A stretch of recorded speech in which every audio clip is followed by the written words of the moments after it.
We had a customer call us in a bit of a panic. He thinks his tumble dryer is a fire hazard. So he reports that there's burn damage to the plug, it gets really hot, and then there's burn damage to sockets as well. Turning up, in actual fact, it's the socket that's the issue. So there's loose connections in there causing this arcing damage.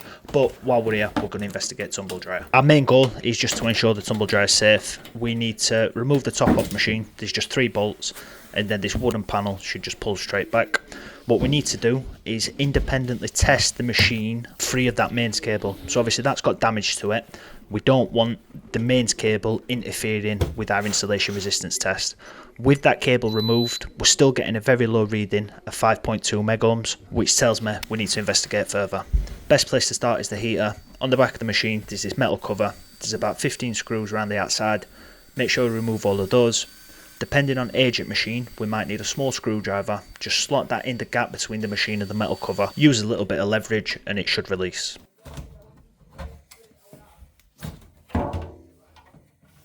Once we've got that off, we've got access to our heater, a rear fan and our thermal fuses. We can see this back cover is covered in water and all that paint's deteriorated.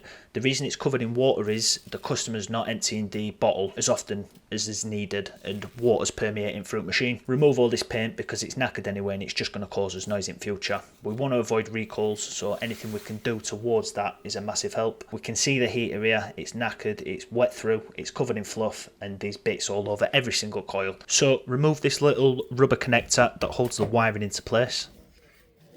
Then get a pair of pliers and remove this little clip. That should give you access to the connector for the heating element. Pull this out of the machine and be very careful with it. Don't lose it inside or you'll have to remove drum. Obviously we want to avoid that.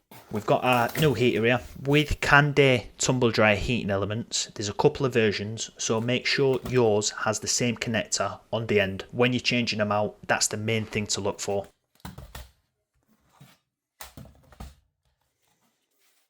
Installer's new heater, it's just 2 screws.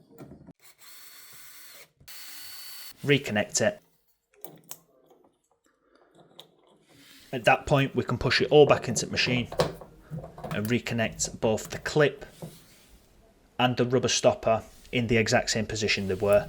We want to do it perfect. All the clips and the stoppers are there for a reason, so make sure they're installed. Don't cut any corners because you're just going to cause yourself issues in the future. The reason they're there, they don't want the drum rubbing against the cables and causing issues. So when that's installed, it's just a quick clean up job. Remove any excess paint and then reinstall our metal cover.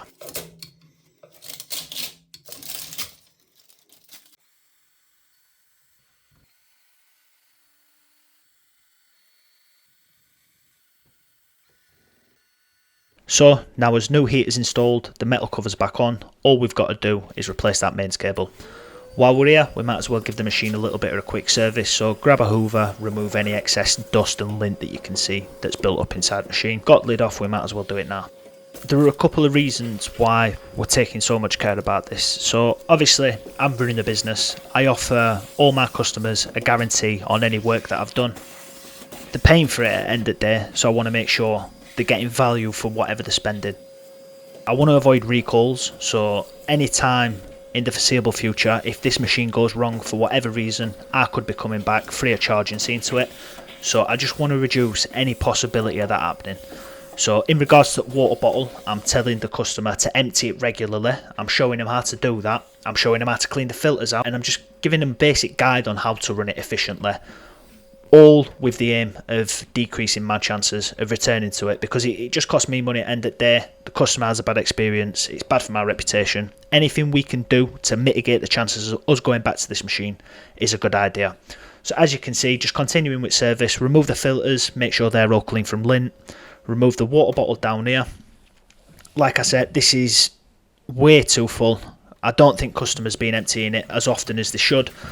I obviously informed him on how to do this, how regularly he needs to do this, and he obviously knows now for the future, so we shouldn't have any more insulation issues. There shouldn't be water everywhere.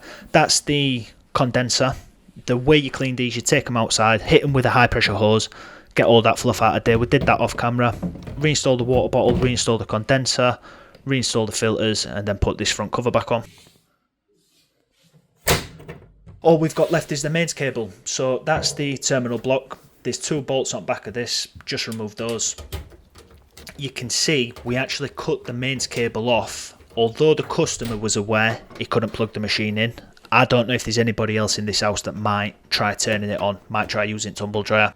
So to avoid any issue where customers using it, we'll just cut cable off. They're not going to be able to use it anyway. So remove the terminal block clamp and then thread your mains cable through.